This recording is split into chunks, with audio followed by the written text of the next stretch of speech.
away, and we'll be locked in the whole way through. Here are the first round matchups: Liberty versus the Dream, Lynx versus the Mercury, Sun Fever in the 4-5 matchup, the Aces versus the Storm. But how about the Fever?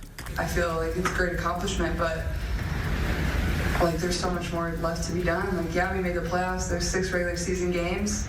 Yeah, they're a very dangerous team coming into this postseason. You know, they always tell you that the team that you want to watch out for are the teams that get hot at the right time. Picture this. You're the WNBA. You've got a rookie who's selling more tickets than your finals. What do? Apparently, you don't put her in your playoff ads. Let's talk about how the WNBA might have just fumbled their golden ticket. Caitlin Clark is not just any rookie. She's a record-breaking sensation. This girl scored more points in a single season than any point guard in WNBA history. That's insane. And you know what's even crazier? Her games are selling more tickets than the WNBA finals. I'm not kidding. People are going wild for Clark. But here's where things get weird. The WNBA, with this superstar on their hands, decides to leave her out of a key playoff ad. What were they thinking? It's like having LeBron James and not putting him on a poster. This is just the start of a wild ride for Clark in the WNBA. They've got some big challenges ahead, but also some amazing opportunities. Let's see if they can figure it out. You'd think having a rookie sensation would be a slam dunk for marketing.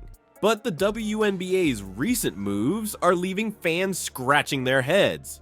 What if I told you Caitlin Clark's games are outselling the finals by over 4 times? Yeah, you read that right. The WNBA just made a decision that's got everyone talking, and not in a good way. They left Caitlin Clark, their hottest new star, out of a key playoff ad. Can you believe it?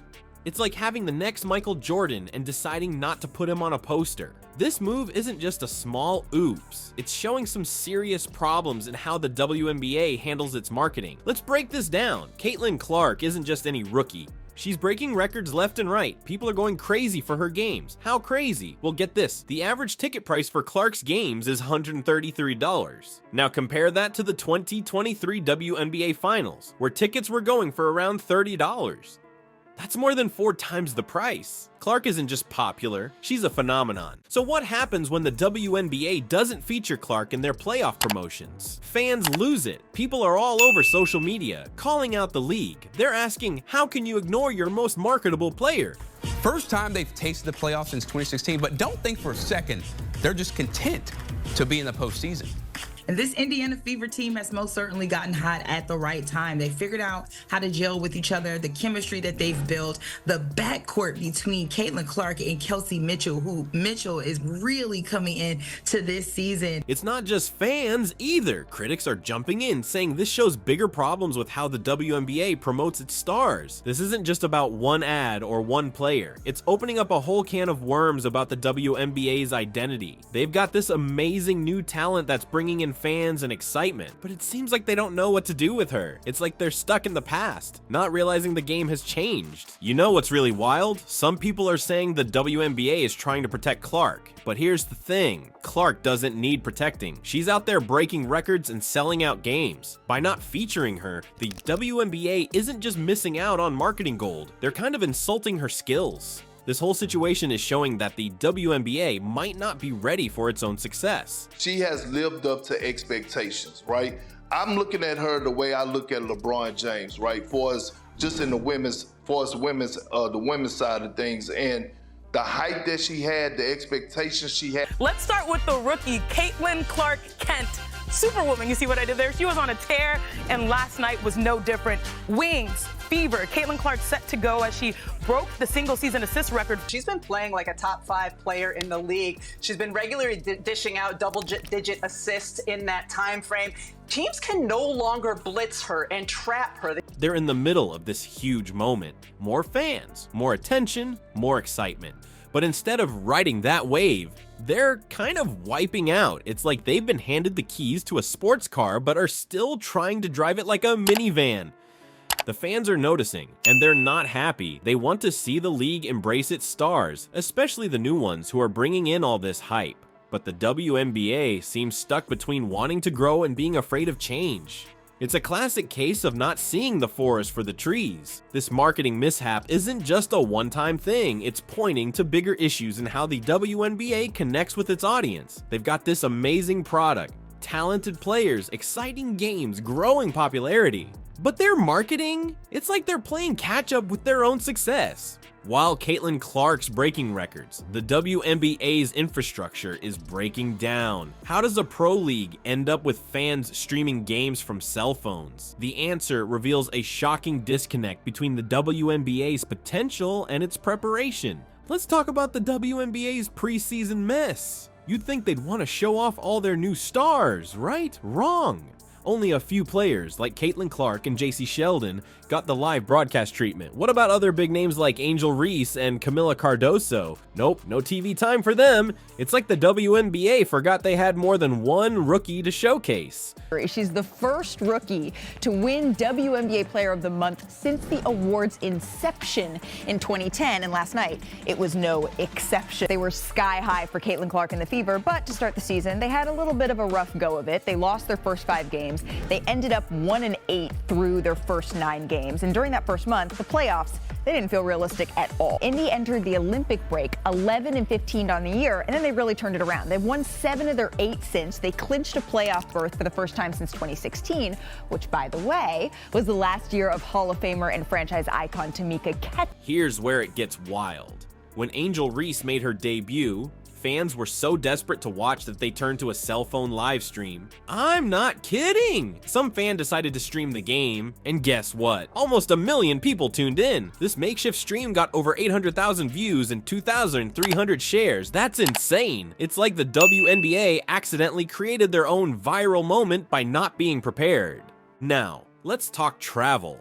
You know how college athletes fly private? Well, WNBA players have to go from that to squeezing into commercial flights. Can you imagine going from VIP treatment to middle seats and layovers? It's not just about comfort, it's about safety, player well-being, and just being able to show up to games without feeling like you've been through the ringer. And if you think that's bad, wait till you hear about the scheduling conflicts. The Indiana Fever had to move their sold-out preseason opener because of the Indiana Pacers. Fans who bought tickets had to scramble to change their plans. It's like the WNBA is playing second fiddle in its own arena. All this chaos is happening while the league is getting more attention than ever. Lynx coach Cheryl Reeves said it best. The pace of growth is remarkable, it's exponential. The old ways won't suffice anymore. You risk being left behind. It's like the WNBA is trying to run a marathon in shoes that are 2 sizes too small. This isn't just about a few hiccups. It's showing that the WNBA might not be ready for its own success. They've got this amazing talent, growing fan base, and increasing media attention. But their infrastructure? It's stuck in the past. It's like they're trying to stream 4K content on a dial-up connection. The league is at a crossroads. They've got this incredible opportunity with players like Caitlin Clark bringing in new fans and excitement, but if they can't figure out how to broadcast games properly, get their players from A to B without a hassle, and manage their schedules, they risk losing all that momentum. Just when the WNBA finally got the spotlight, they're fumbling it. Caitlin Clark's meteoric rise is exposing cracks in the league's foundation that go way deeper than scheduling conflicts. Why are some saying Clark's success might actually be bad for women's basketball? Let's talk about the Clark controversy. It's not just about one player anymore. It's turning into this huge debate about race, gender, and what the WNBA should really stand for. You've got people arguing left and right about whether all this attention on Clark is actually good for the league. Here's where it gets messy. Some folks are saying there's a double standard when it comes to how Clark is treated. They're pointing out that when something happens to her on the court, it gets way more attention than when it happens to other players. It's like every little push or shove becomes headline news. And you know what? It's making some people wonder if this is fair to the rest of the league. But it's not just about fairness on the court. There's this whole other side to it, the racial dynamics. With Clark getting so much attention, some are worried that other amazing players, especially players of color, are being left in the shadows. It's like Clark's become this huge spotlight, but it's so bright that it's hard to see anyone else. And then there's Stephen A. Smith stirring the pot. He's out there saying Team USA made a stupid decision by not putting Clark on the Olympic roster. According to him, it's all about elevating the WNBA brand. Wait, but here's the thing, is that really what the Olympics are for? Should one player be bigger than the whole team? You know what's really wild? So Caitlin Clark finished with that triple-double. She just continues her superstar trajectory. She's the only rookie in WNBA history with the triple-double. Caitlin Clark is doing things beyond her years. Let me show you how good 22 has been. She's on pace to generate the most points in a season in WNBA history. Clark herself is trying to stay out of all this drama. She's saying she just wants to be treated like any other player. But with all the media hype, that's pretty much impossible now. It's like she's caught in the middle of this storm she didn't even create. The physical nature of the game is another hot topic. People are watching Clark's game super closely, and every time she gets knocked around, it becomes this big thing. But here's the question, is this really new? Or are we just noticing it more because it's happening to Clark? Some folks are saying this focus is actually making the WNBA look bad, like it's too rough or something. All this attention on Clark is creating this weird situation where the league is kind of split. On one side, you've got this incredible new star bringing in fans and excitement. On the other, you've got people worried that the WNBA is becoming the Caitlin Clark show instead of showcasing all its amazing talent. So now, the WNBA is in this tough spot. They've got to figure out how to promote Clark, because let's face it, she's bringing in the crowds, but also make sure they're not leaving everyone else behind. It's like trying to balance on a tightrope while juggling. One wrong move and everything could come crashing down. This whole situation is showing that the WNBA might not have been ready for a star as big as Clark. They're used to promoting the league as a whole, but now they've got this one player who's blowing up and they don't seem to know what to do with her. It's like they've been handed this amazing opportunity, but they're scared to really use it. Alright, let's recap this wild ride. Caitlin Clark's blowing up the WNBA, but the league's stumbling to keep up. From playoff ad mishaps to cell phone streams, it's been a mess. The big question is, can the WNBA figure out how to showcase Clark without leaving everyone else in the dust? Here's the